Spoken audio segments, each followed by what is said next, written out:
The rain had been falling all afternoon, steady and gray, turning the Chicago sidewalks into slick mirrors that reflected neon signs and passing headlights.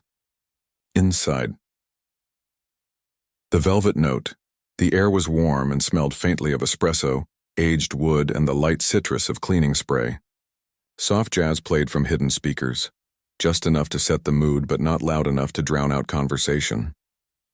It was the kind of place where people came to unwind after long days in suits and heels, or to impress someone with good taste and deeper pockets.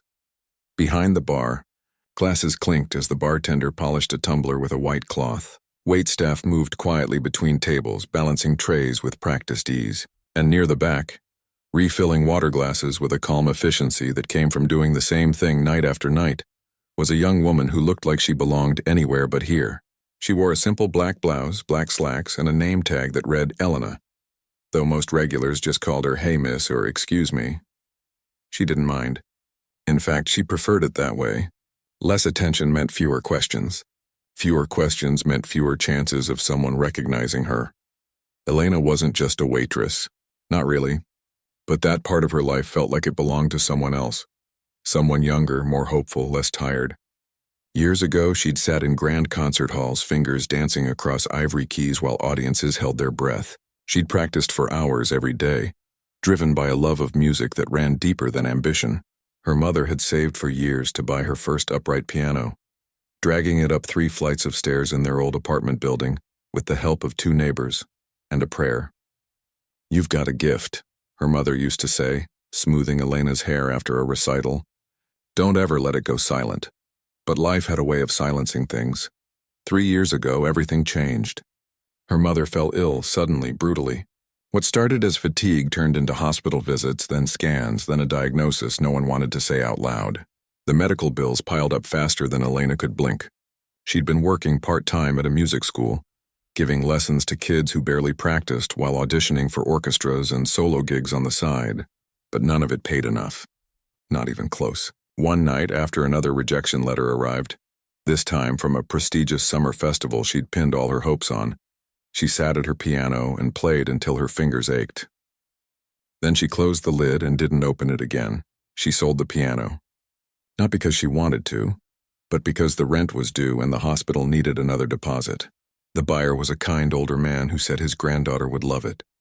Elena nodded, handed over the keys to her apartment so he could move it himself, and walked away without looking back.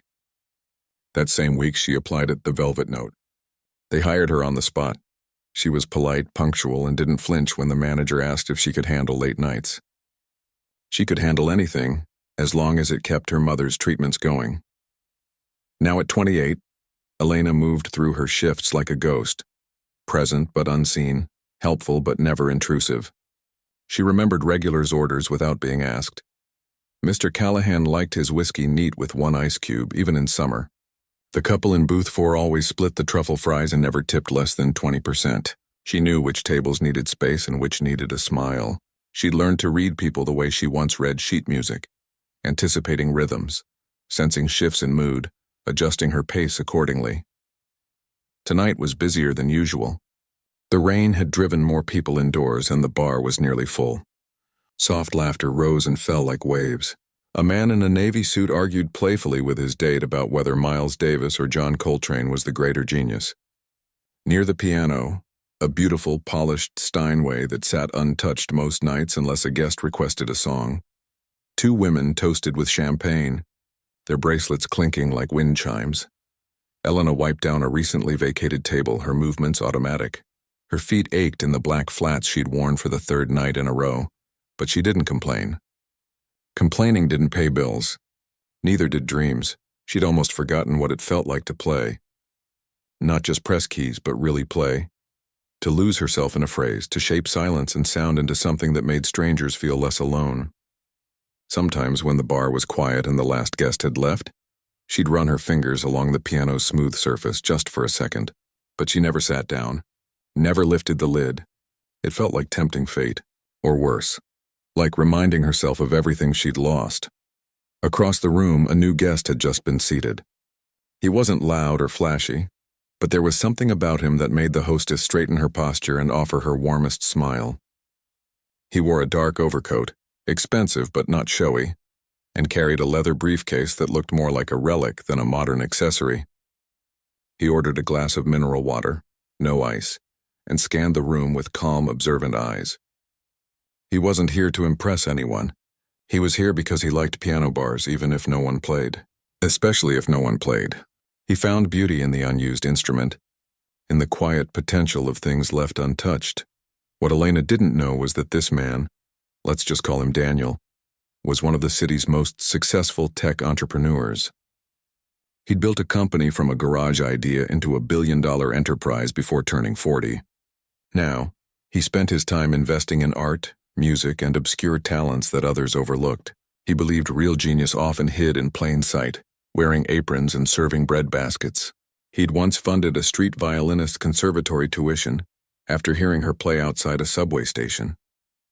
Another time, he'd bought an entire gallery's worth of paintings from a struggling artist just to keep her from quitting. He wasn't a show-off about it. In fact, most people had no idea who he was. He preferred it that way. Fame, he thought, distorted truth. And tonight, he was looking for truth, not performance, not polish, but something raw and real. As Elena passed his table to deliver a round of drinks to a group celebrating a promotion, she hummed softly under her breath. It was a habit she couldn't break, a leftover from childhood when her mother would sing while cooking and Elena would echo the melody while doing homework. Tonight, without even realizing it, she was humming Chopin's Nocturne in E-flat major, Opera 9, number 2, the first piece she'd ever memorized. Daniel heard it. He didn't react at first. Just watched her walk away, tray balanced effortlessly, hair pulled back in a neat ponytail. But his ears had caught the notes, pure, untrained, yet unmistakably musical. There was longing in that hum, a kind of quiet ache. He'd heard that sound before, in audition rooms, in subway tunnels, in the voices of people who'd given up but still carried the music inside them like a secret heartbeat. He waited until she came back near his table. When she did, he raised a hand slightly, not to summon her like a servant, but to catch her attention gently. "Excuse me," he said, his voice calm, not loud. Elena turned, polite smile already in place. "Yes, sir. Can I get you something?" He studied her for a moment, not in a way that made her uncomfortable, but with genuine curiosity. "You were humming just now," he said. "That was Chopin, wasn't it?" Her smile faltered for half a second, a flicker of surprise, then caution. I didn't realize I was humming out loud. Sorry about that." "No need to apologize," he said. "It was beautiful." He paused, then gestured toward the grand piano in the corner. "Do you play?" The question hit her like a cold draft. She glanced at the piano, then back at him, her expression carefully neutral. "Not really," she said. "Not anymore." But he saw it, the slight tightening around her eyes, the way her fingers curled just slightly as if remembering the shape of keys. He'd seen that look before. It was the look of someone who hadn't stopped loving something, just stopped believing they deserved it. He leaned back slightly, thoughtful. Then, with a small, almost playful smile, he said, "Tell you what, I'll give you $10,000 if you sit at that piano right now and play something that makes me forget my own name." The words hung in the air. A few nearby guests turned, sensing something unusual. One man chuckled softly, assuming it was a joke. Another raised an eyebrow. Elena stood very still. $10,000. That was more than 2 months of her mother's copays. More than the cost of a new oxygen concentrator. More than she'd made in tips all year. But it wasn't just about the money. It was about stepping back into a world she'd locked away. It was about risking humiliation in front of strangers. What if her fingers froze? What if she messed up? What if she played and it was ordinary? Yet beneath the fear, something else stirred. A tiny, stubborn ember she thought had gone out long ago. She looked at the piano, then at the man, then at her own hands, calloused from dishwashing, stained with coffee rings, but still capable. Still hers, she didn't answer right away. She just took a slow breath as if preparing to dive into deep water. And then, without another word, she untied her apron, folded it neatly over the back of a nearby chair, and walked toward the Steinway. The room didn't go silent. Not yet. But a hush began to spread, like ripples from a stone dropped in still water. Conversations lowered. Glasses paused mid-air. Even the bartender stopped polishing and turned. Elena reached the piano. She lifted the lid with a soft click. The keys gleamed under the warm bar lights, ivory and ebony waiting.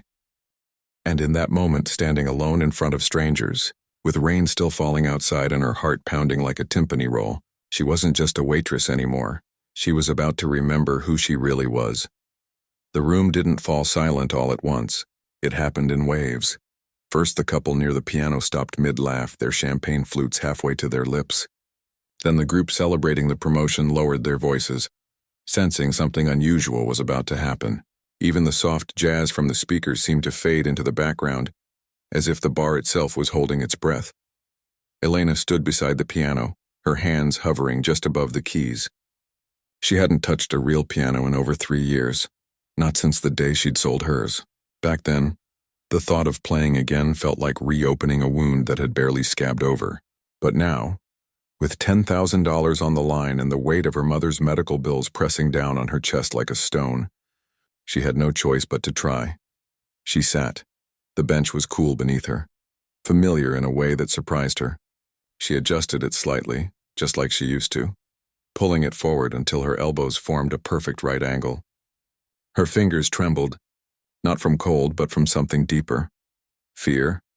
Yes, but also a strange, fluttering hope she hadn't felt in years. She closed her eyes for just a second, and then she began. Not with a flourish. Not with a showy piece meant to impress. She chose something quiet, something honest, Rachmaninoff's Prelude in C-sharp minor. It wasn't the easiest piece, but it was one she'd practiced endlessly as a teenager, back when music still felt like breathing. The opening chords were heavy, mournful, full of shadows. Her fingers, stiff at first, stumbled slightly on the first measure. A tiny gasp escaped her, so soft no one heard it but her. But then muscle memory kicked in.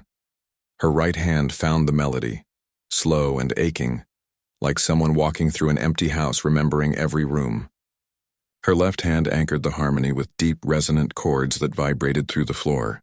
The music wasn't perfect, there were small hesitations, a missed note here and there, but it didn't matter. Because what poured out wasn't just notes on a page, it was everything she'd buried. The exhaustion of double shifts, the guilt of not being able to do more for her mother, the loneliness of giving up a dream no one else knew she'd had, and the room noticed.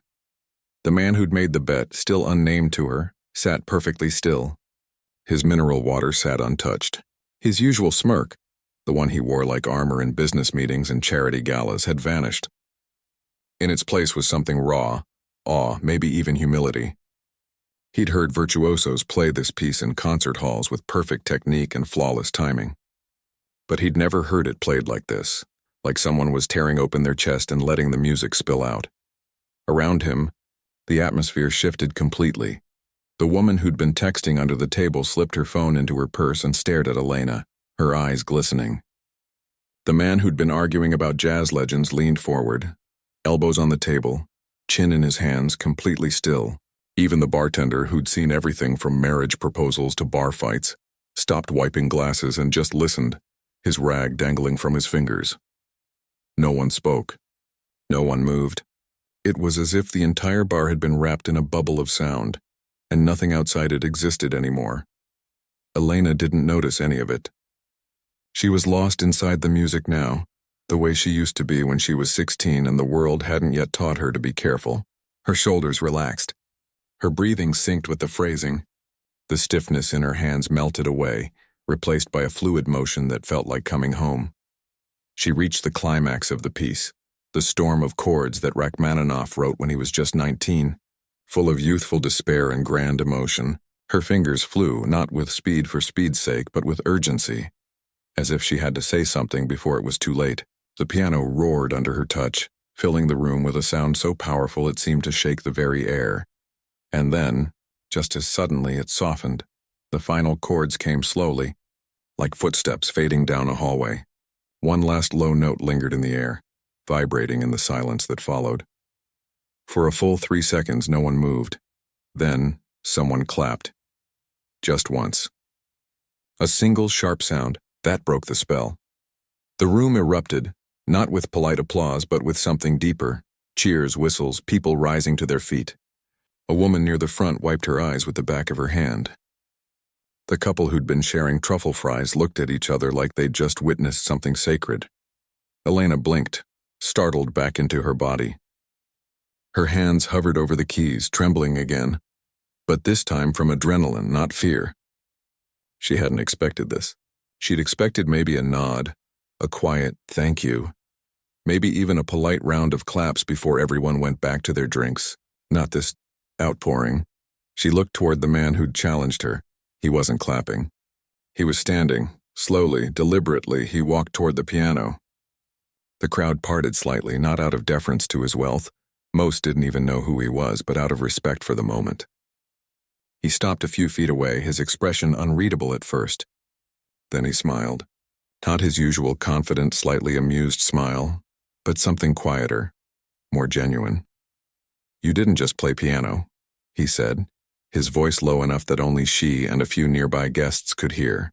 "You told a story, and I believed every word of it." Elena swallowed. Her throat felt tight. I haven't played in years," she admitted, her voice barely above a whisper. "That's why it mattered," he replied. He reached into his coat pocket, not for a checkbook, but for a simple black card. He placed it gently on the piano lid beside her. "My name's Daniel," he said, "and I'd like to hear you play again. Not for a bet, not for money, just because the world needs to hear this." She looked at the card. No title, no company logo, just a name and a phone number. Simple. Human. Before she could respond, he turned and walked back to his table, leaving the card behind like a promise. The applause had died down, but the energy in the room hadn't. People were talking now, not in hushed tones, but with excitement. Who is she? Does she play here often? Was that really her first time in years? A man pulled out his phone and showed his friend a video he'd just recorded. "This is going viral," he said, half laughing, half in awe. Elena stood slowly, her legs a little unsteady. She picked up her apron from the chair where she'd left it and tied it back around her waist, as if returning to her role would ground her.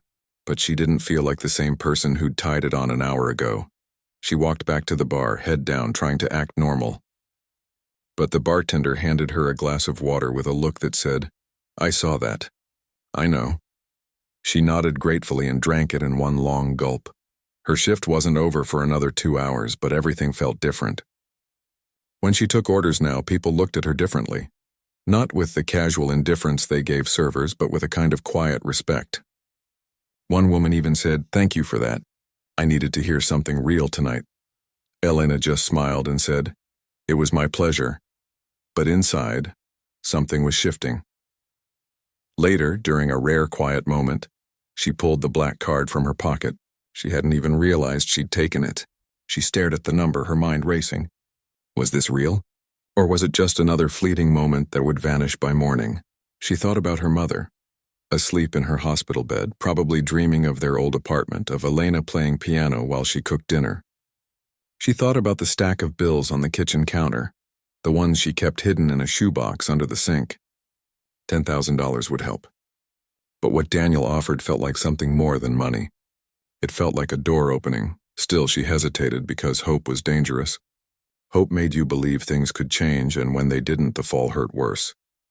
But then she remembered the way the room had gone silent. The way strangers had looked at her like she'd given them a gift. The way her own hands had remembered what her mind had tried to forget. Maybe it was time to stop running from who she was. She tucked the card back into her pocket, next to her bus pass and her grocery list. Not to call right away, but to keep, just in case. The rest of her shift passed in a blur. She cleared tables, refilled drinks, smiled at guests. But inside, a quiet fire had been lit. Not loud, not dramatic, just a steady, warm glow that hadn't been there before. When she finally clocked out at 1 a.m., the rain had stopped. The streets were wet and glistening under the streetlights. She walked to the bus stop, her feet still sore, her uniform still wrinkled, but her heart lighter than it had been in years. As she waited, she pulled out her phone and opened a voice memo app. She didn't record music. She just spoke softly to herself. "Mom, I played tonight." She didn't say more. She didn't need to, because for the first time in a long time, she felt like she might be okay, and maybe, just maybe, her mother would be too. Back inside. The velvet note, the piano sat closed again, silent.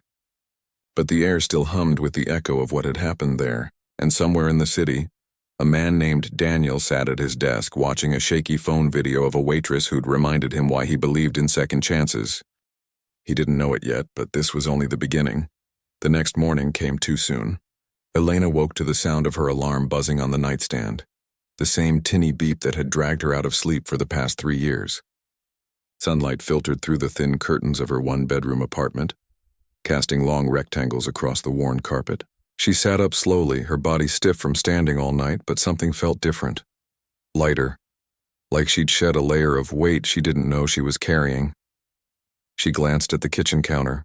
The shoebox full of bills was still there. Her mother's latest test results were pinned to the fridge with a magnet shaped like a sunflower, the same one they'd bought together at a flea market years ago. Nothing had changed in the physical world, and yet everything felt shifted. She reached for her phone on the pillow beside her. No missed calls, no texts. But then she remembered. The black card.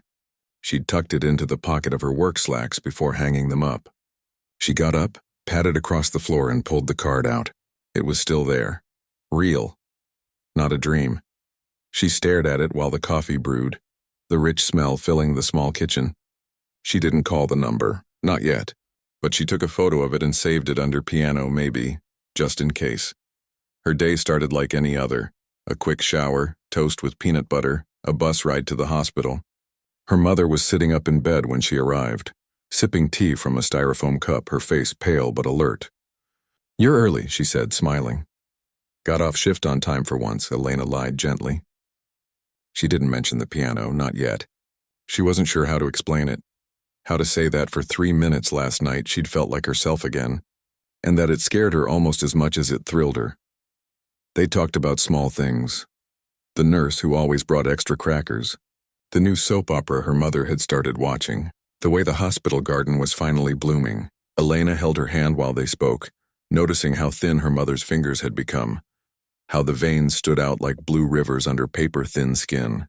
She wanted to tell her everything, but she held back. Hope was fragile, and she didn't want to raise it only to have it crumble.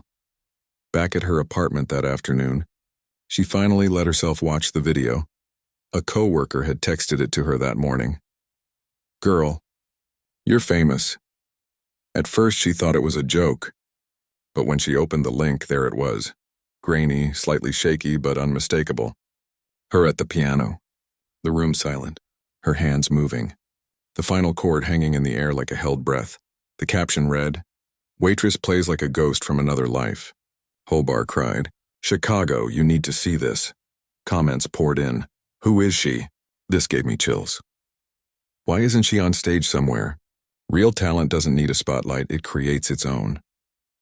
She watched it 3 times. Each time her chest tightened, not from embarrassment but from recognition. That was her. Not the tired server with the polite smile, but the woman who could say things with music that words could never carry. She didn't post it, didn't share it, but she saved it to her phone, hidden in a folder labeled Receipts. That evening she returned to the velvet note for her usual shift. She expected whispers, maybe awkward glances. Instead, she was met with something quieter. Respect. The hostess greeted her with a warm, "Hey you," and a subtle nod that said, "I saw you." The bartender handed her a fresh apron without a word, but his eyes held a new kind of admiration. Even the regulars treated her differently, not like a celebrity, but like someone they'd underestimated and now saw clearly. And then, halfway through her shift, a man in a well-cut suit approached the bar. He wasn't a regular. He carried a leather portfolio and introduced himself as a talent scout for a local performing arts foundation. "I saw the video," he said simply. "We'd like to invite you to audition for our community artist grant. It's not huge, $5,000, but it comes with rehearsal space and a chance to perform at the City Arts Festival." Elena's heart pounded. I don't even have a demo reel." "You just gave the world your demo," he said with a small smile. "Sometimes one moment is enough." He left his card next to her water pitcher. She didn't take it right away, but she didn't throw it away either. Later that night, during a lull between dinner and late-night crowds, she found herself standing by the piano again. No one asked her to play. No bet, no audience. Just her and the instrument, alone in the quiet hum of the nearly empty bar. She lifted the lid. This time, she didn't hesitate. She played a simple melody, something she'd made up in her head during the bus ride that morning. It wasn't polished. It didn't have a name. But it was hers. And as her fingers moved, she felt something return, not just skill but joy. The kind of joy that doesn't need applause to exist. When she finished, she closed the lid gently and went back to wiping down tables. But something had changed. She wasn't hiding anymore. 2 days later, her phone rang. The number was unfamiliar, but she knew it before she answered. She took a breath and pressed accept. "Hello?" she said. "Elena?" a calm voice asked. "It's Daniel," she paused. "Hi. I've been thinking about your playing," he said. "Not just the notes, the feeling behind them. I run a small foundation that supports artists who've been overlooked. I'd like to offer you a spot at our annual gala next month. You'd perform a short set. We'd cover your travel, wardrobe, everything. And we'd pay you a proper fee, enough to make a real difference." She sat down on the edge of her bed. "Why me?" she asked, her voice barely above a whisper. "Because the world forgets real voices too easily," he said. "And yours? Yours hasn't been heard nearly enough." She didn't say yes right away. She asked questions about the venue, the audience, what they expected.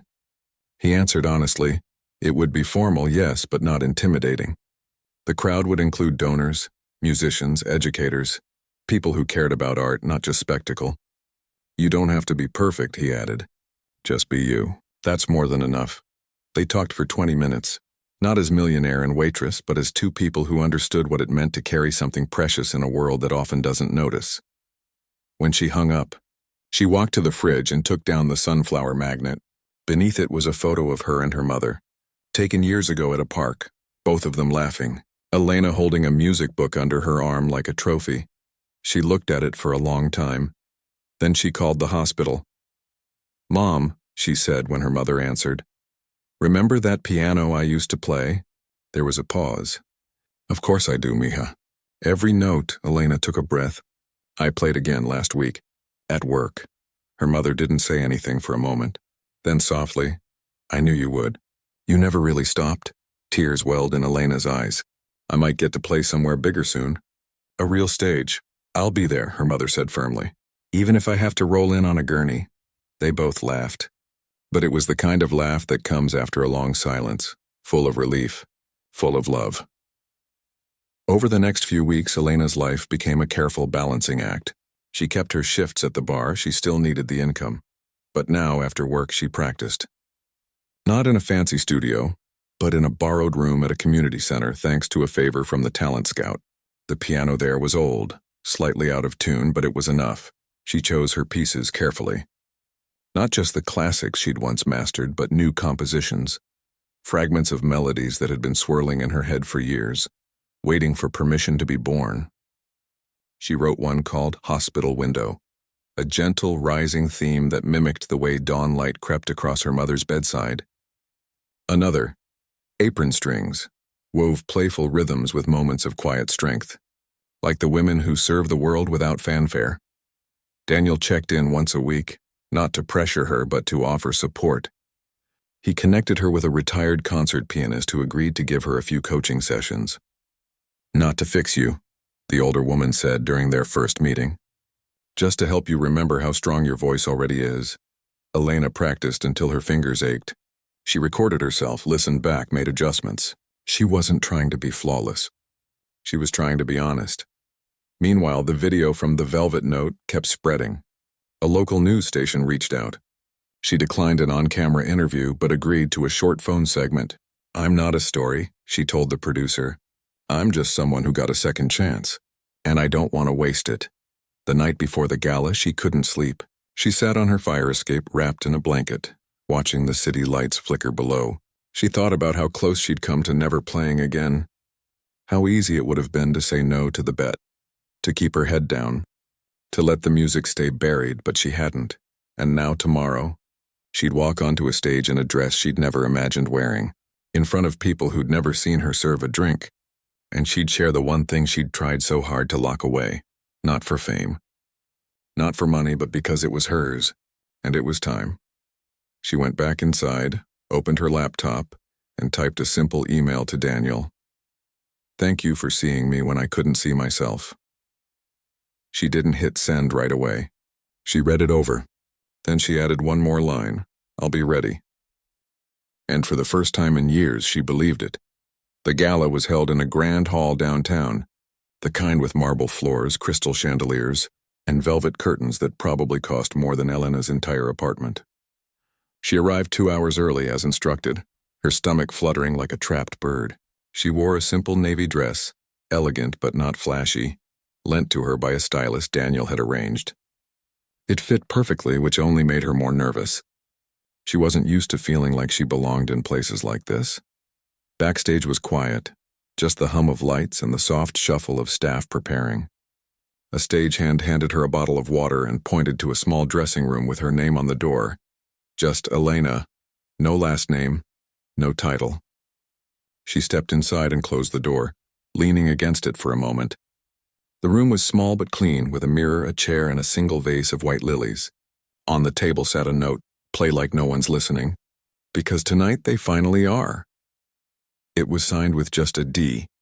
She smiled faintly, touched the petals of the lilies, and sat down. Her hands wouldn't stop trembling. She tried to steady them by pressing them together, then by running through her pieces in her head. Hospital window first, gentle, rising, full of morning light. Then apron strings, like rhythmic, resilient, with a quiet strength underneath. And finally the Rachmaninoff. Not because it was flashy, but because it was true, because it was the sound of coming back. She heard the muffled murmur of the crowd growing outside, glasses clinking, laughter, the low thrum of wealth and expectation. She took a deep breath and reminded herself, this wasn't about impressing anyone. It was about honoring the years she'd spent silent, about giving voice to everything she'd carried. Her mother wasn't here, not in person. The doctors had advised against it. Her energy was too low, but she'd insisted Elena take her sunflower magnet. "Tape it to the piano," she'd said over the phone that morning. "So I'm with you." Elena had done just that. Earlier during soundcheck, she'd stuck the little yellow magnet to the side of the Steinway, right where only she could see it. A tiny piece of home in a sea of formality. When it was time, a stage manager knocked softly.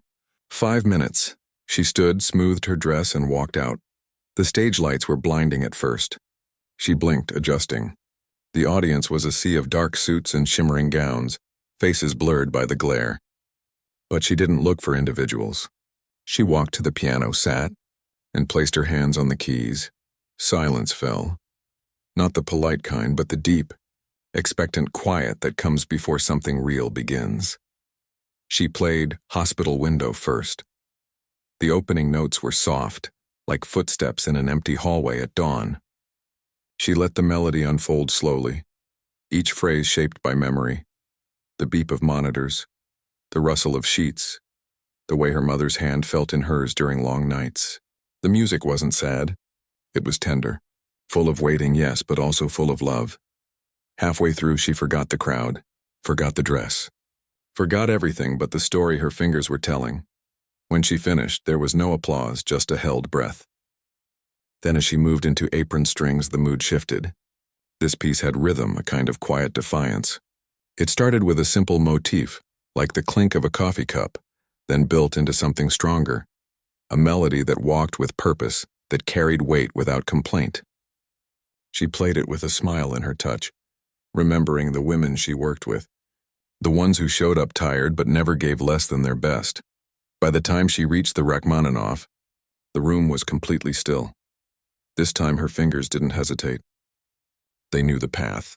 The music poured out, not as a performance but as a confession. The heavy chords, the aching melody, the storm and the calm after, it all came from a place deeper than memory. It came from living. When the final note faded, she kept her hands on the keys for a long moment. Then she looked up. The room didn't erupt right away. For a heartbeat, it was silent. Then someone stood. Then another. And another until the entire hall was on its feet. Applause rolled over her like a wave. Warm, overwhelming, real. She saw tears on more than a few faces. Saw people holding hands, nodding, wiping their eyes. She didn't bow. She just stood, hand over her heart, and whispered, "Thank you." Backstage, she was met with quiet celebration. Staff handed her water, someone draped a shawl over her shoulders, and then Daniel appeared, not with fanfare, but with a look that said everything. "I told you so, but gently." "You didn't just play tonight," he said. "You reminded us why art matters." She didn't know what to say. So she just hugged him, briefly, awkwardly, but sincerely. He patted her back and stepped away, giving her space. Later in the reception hall, people approached her, not to gush, but to share.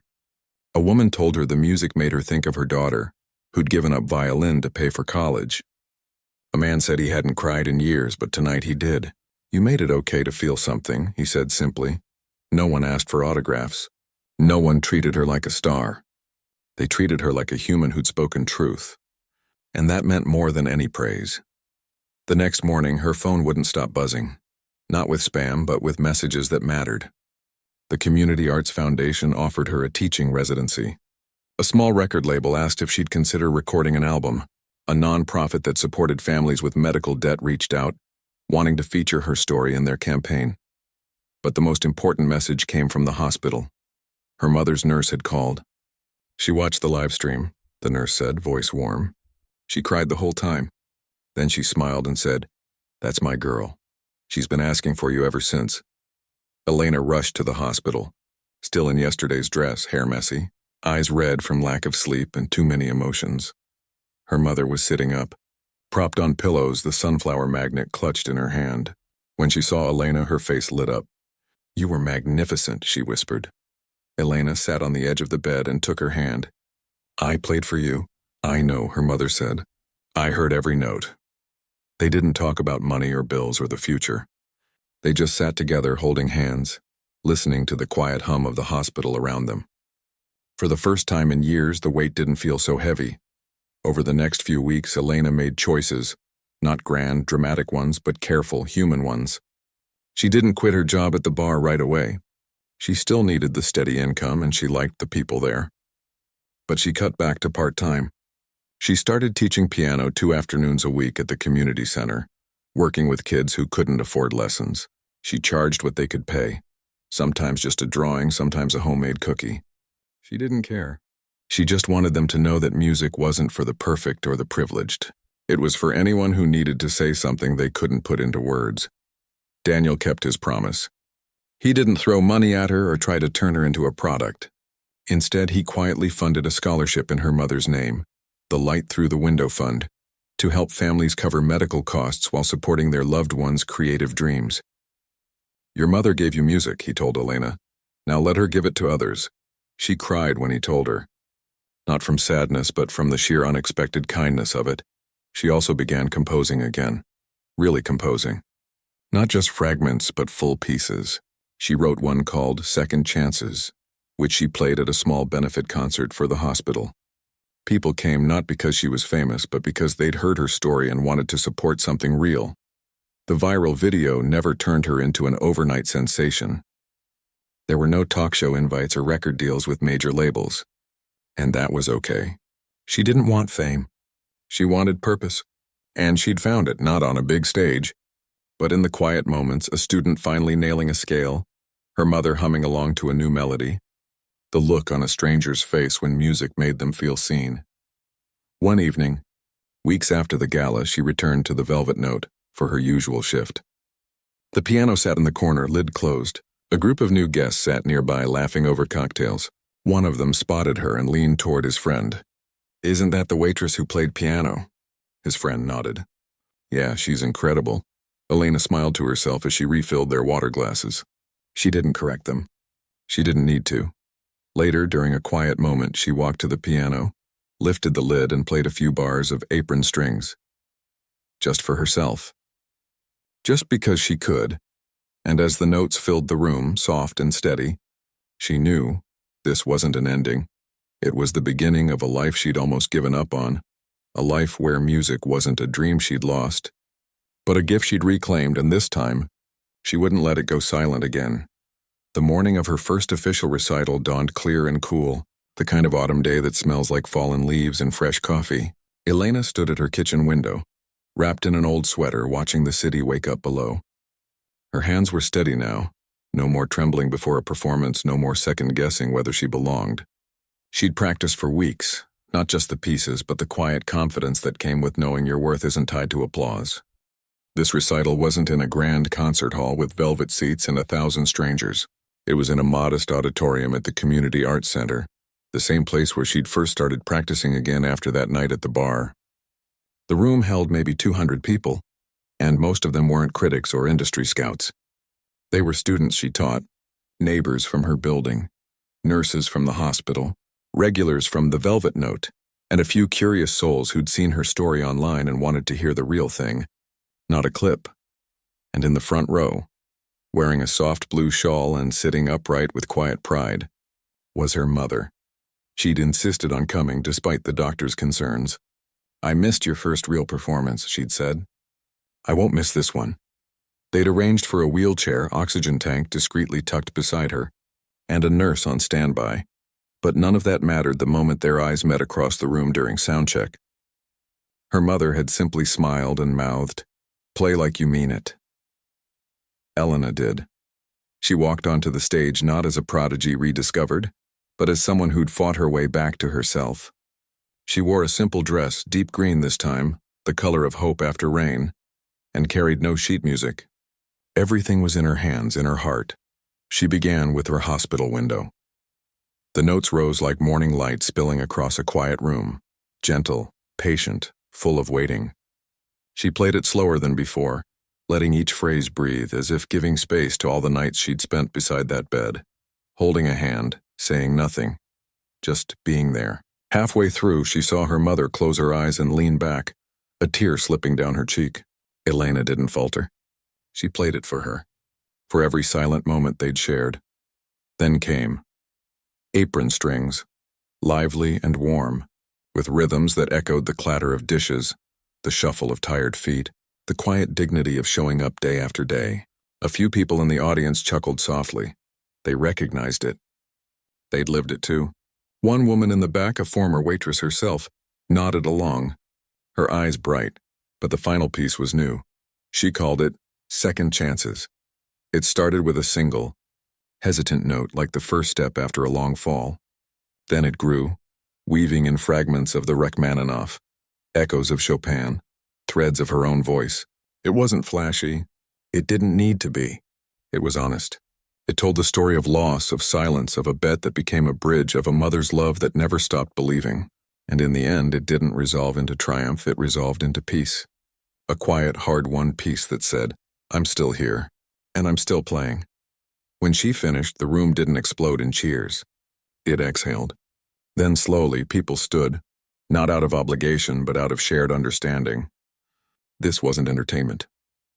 It was connection. Afterward, there was no green room full of champagne and cameras. Just a small reception in the lobby with coffee, cookies, and folding chairs. Her mother waited by the door, wrapped in her shawl, eyes shining. Elena knelt beside her wheelchair and hugged her tightly. "You sounded like your younger self," her mother whispered. But wiser. "I had a good teacher," Elena said, smiling. Later, as guests mingled, Daniel approached. He wasn't in a tuxedo or surrounded by assistants. Just a man in a dark sweater holding a paper cup of coffee. "You didn't just play tonight," he said. "You healed something in this room." She shook her head. "I just played what I felt." "That's the rarest thing of all," he replied. Then he handed her an envelope. "Open it later." She didn't argue. She just tucked it into her bag. That night, back in her apartment, she finally opened it. Inside was a check, not for $10,000, but for enough to cover her mother's remaining medical expenses, plus a note. "For the music you'll keep making. Don't stop." There was also a brochure for a summer artist residency in upstate New York, fully funded, with housing, studio time, and no pressure to perform unless she wanted to. She sat on her couch, the brochure in one hand, her mother's sunflower magnet in the other. She didn't cry. She just felt full, like a cup that had been empty for too long and was finally filled to the brim. Over the next few months, life didn't change overnight, but it deepened. She kept her part-time shifts at the bar. She liked the rhythm of it, the way it grounded her. But now her mornings were spent teaching piano to kids who'd never touched a keyboard before. She showed them how to find middle C, how to count beats, how to listen not just with their ears but with their hearts. One boy, shy and quiet, wrote his first song about his dog. Another girl played a lullaby for her baby sister. Elena didn't correct every mistake. She just said, "Tell me what you're trying to say." And they did. She also started recording, just simple sessions in a friend's home studio. No fancy production, no auto-tune, just piano and truth. She uploaded the tracks to a quiet corner of the internet. No promotion, no hype. But people found them. Listeners wrote to say the music helped them through grief, through long commutes, through sleepless nights. One message read, "Your song made me call my mom today. Thank you." That meant more than any chart position ever could. Her mother's health remained fragile but stable. They spent more evenings together now. Elena playing softly while her mother knitted or read. Sometimes they didn't speak at all. They didn't need to. The music said everything. One afternoon, while sorting through old boxes, Elena found her childhood recital programs. Faded, creased, but still cherished. At the bottom of the pile was a photo of her at 16, standing beside her first piano, beaming like the whole world was ahead of her. She stared at it for a long time. Then she placed it on her wall next to a newer photo. Her and her mother at the recital, both smiling, both alive in the moment. She wasn't the same girl in that old photo. She was someone richer, someone who'd known loss and kept going, who'd hidden her gift and then found the courage to share it again. And that, she realized, was its own kind of masterpiece. Months later, on a quiet Tuesday night, she returned to the Velvet Note for her usual shift. The place was half full, the mood relaxed. She served drinks, cleared plates, chatted with regulars. No one treated her like a star. They treated her like Elena, kind, reliable, the one who remembered how you took your coffee. During a lull, the bartender nodded toward the piano. "Feel like playing?" She smiled. "Maybe just one." She walked over, lifted the lid, and sat. No announcement. No fanfare. Just her and the keys. She played a short, unnamed piece, something new still forming. It had moments of joy, moments of ache, and a steady rhythm underneath that said, "Keep going." People stopped talking. Glasses paused mid-air. The room softened around the edges. And in that quiet corner of a city that never sleeps, a waitress played piano. Not for a bet, not for money, not even for an audience. She played because it was who she was, and this time, she knew she'd never stop. There was no grand finale, no dramatic curtain call, just life unfolding in small, steady moments. Elena didn't wake up one morning famous or suddenly free of worry. The bills still came. Her mother still needed care. The city still roared outside her window, indifferent to personal triumphs. But something had shifted inside her, quiet and unshakable, like a tree that's finally taken root after years of being uprooted. She kept working at the bar, not because she had to anymore, but because it reminded her where she'd been, and who she was when no one was watching. The regulars still called her "Hey Miss," and she still answered with a smile. But now, sometimes after the last guest left and the lights dimmed, she'd sit at the piano and play for herself. Not to impress, not to prove anything, just to feel the music move through her like breath. One rainy evening, a young woman came in alone, drenched and shivering. She sat at the far end of the bar, ordered tea, and stared into her cup like it held answers. Elena recognized that look, the hollowed-out exhaustion of someone carrying too much. She brought the tea without being asked, set it down gently, and said, "Rough day?" The woman looked up, surprised. "You could say that." They didn't talk much after that. But as Elena walked away, she paused by the piano, lifted the lid, and played a few soft chords, just enough to fill the silence without intruding. The woman listened. Her shoulders relaxed just a little. When she left an hour later, she left a folded note on the bar. "Thank you for the music. I needed that more than I realized." Elena tucked the note into her apron pocket. She didn't show it to anyone. She just carried it with her, like a reminder that music wasn't about stages or recordings, it was about connection, however small. Her teaching grew slowly, naturally. Word spread through the neighborhood. There was a pianist who didn't care if you could pay, only if you wanted to learn. Kids came after school, retirees on Tuesday mornings, a single dad who practiced during his lunch break. Elena didn't follow a strict curriculum. She asked each student, "What do you want to say?" Then she helped them find the notes to say it. One boy, maybe 10 years old, came in with his grandmother. He barely spoke, but his eyes lit up when he saw the piano. "He doesn't talk much since his dad passed," his grandmother whispered. "But he hums. All the time." Elena sat beside him on the bench. "Show me what you hum," she said. He hesitated, then pressed a single key, C, then another, E, then G, a simple C major chord. Elena played it back, then added a gentle rhythm underneath. The boy's face changed. He started playing along, clumsy at first, then more sure. By the end of the lesson, he'd played a whole phrase, simple, sweet, full of longing. His grandmother cried quietly in the corner. Afterward, Elena didn't say, "Great job." She just said, "You have a voice. Keep using it." That became her motto, not just for students, but for herself. Meanwhile, the scholarship fund in her mother's name began to change lives. A nursing student used it to cover her last semester while caring for her sick brother. A young violinist bought her first decent instrument. Each recipient wrote a letter, not to thank Elena, but to share how the gift let them keep going. Elena read everyone. She kept them in a shoebox, this time not full of bills but of hope. Her mother, though still frail, found new joy in these stories. "We're helping others carry their music," she'd say, her voice soft but proud. On good days, she'd sit by the window while Elena practiced, tapping her fingers on the armrest like she was playing along. One afternoon, Elena received an unexpected email. It was from a small independent publisher who'd heard her recordings online.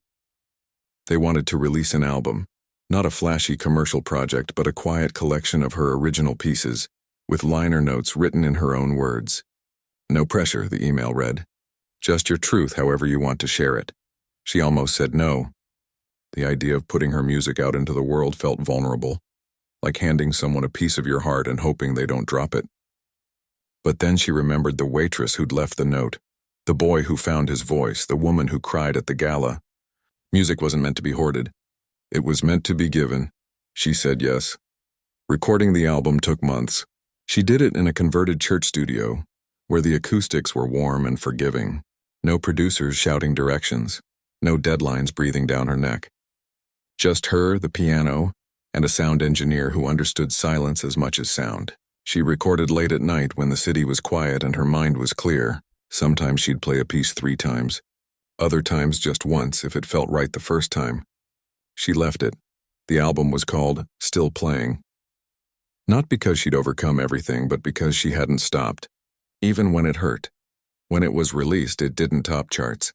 It didn't go viral. But it found its people. Listeners wrote in from small towns and big cities, saying the music sat with them during chemotherapy, during lonely nights, during moments of quiet joy. One message read, "I played Hospital Window for my mom the day she came home from the hospital. She held my hand and said, 'This is peace.'"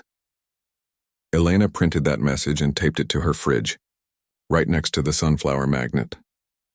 Her life settled into a rhythm that felt like harmony. Work, teaching, practicing, caring for her mother, and now, sharing her music in whatever way felt true. She didn't chase fame. She chased meaning, and in doing so, she found something deeper than success: belonging. One spring evening, as cherry blossoms drifted past her window, she received a call from the arts center. They wanted to name the new practice room after her mother. Not because of the money, the director said, but because of what she represents: love that makes space for dreams. Elena's throat tightened. "She'll love that," she said. The dedication ceremony was small, just a plaque, a few friends, her mother in her wheelchair, wrapped in the same blue shawl from the recital. When they unveiled the sign, the light through the window room, her mother reached for Elena's hand and squeezed it. No words needed. Later, as guests mingled over lemonade and cookies, a little girl wandered into the new practice room. She sat at the piano, placed her small hands on the keys, and played a wobbly version of Twinkle, Twinkle. Elena watched from the doorway, smiling. That's how it begins, she thought. Not with perfection, just with a hand brave enough to press a key. Time kept moving. Seasons changed. Her mother's health had its ups and downs, but their bond only grew stronger. They didn't talk about the future much. They lived in the now, the shared meals, the quiet evenings, the music that filled the spaces between words, and Elena kept playing, not because she had to prove anything, Not because someone challenged her, but because the music was part of her, like her heartbeat, like her breath, and as long as she had that, she knew she'd be okay. One night, after closing up at the bar, she stood alone in the empty room. The piano waited in the corner, lid closed, keys silent. She walked over, opened it, and played a new piece, unfinished, unnamed, just notes rising into the quiet. Outside, the city hummed. Inside, for a few minutes, there was only truth, and that was enough.